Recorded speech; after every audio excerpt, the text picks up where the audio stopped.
Facebook, YouTube, Instagram যেখানেই যাচ্ছি সেখানে শুধু একই ভিডিও। রোদের তাপে নাকি ডিম ভাজা যায়। তো আজকে আমিও ট্রাই করার জন্য চলে আসলাম। আসসালামু আলাইকুম এভরিওয়ান, ইটস মি ঐশী। চলে আসলাম আরও একটা ভ্লগ নিয়ে। তো চলুন দেখি 42 ডিগ্রি তাপমাত্রায় কিভাবে গরমের তাপে, রোদের তাপে ডিম ভাজা যায়। তো চলুন দেখা যাক আমার ডিম ভাজাটাও হয় কিনা। তো আমি প্রথমে তাওয়াটা দিয়ে প্রায় 15 থেকে 20 মিনিট এটাকে গরম করে নিয়েছিলাম।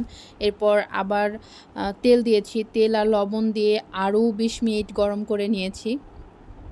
টোটাল প্রায় তাওয়াটা আমি গরম করেছি 30 থেকে 40 মিনিট মতো। এরপর গরম হয়ে যাওয়ার পর আমি ডিম দিয়ে দিচ্ছি এখানে। ডিম দেওয়ার পর আমি তো দেখে একদমই অবাক।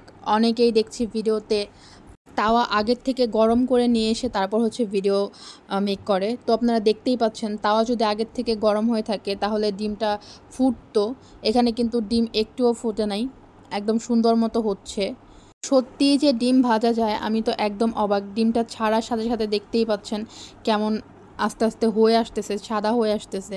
তো আরেকটা কথা বলে রাখি, এই ভিডিওটা কিন্তু বেশ কিছুদিন আগের, প্রায় 1 সপ্তাহ আগের ভিডিও। তো এতই আমি অলস যে ভিডিওটা আপলোড দিতে দিতে অনেক বেশি দেরি হয়ে গেল। যাই হোক, দেখতে পাচ্ছেন আমার ডিমটা কত সুন্দর ভাজা হয়ে এসেছে। পুরোটাই কিন্তু রোদের তাপে ভাজা, একদম সুন্দর পারফেক্টভাবে রেডি হয়ে গেছে। কেউ এটাকে ফেক মনে করবেন না, এটা কিন্তু রিয়েল। দেখিয়ে দিলাম সবাইকে কিভাবে রোদের তাপে ডিম ভাজতে হয়।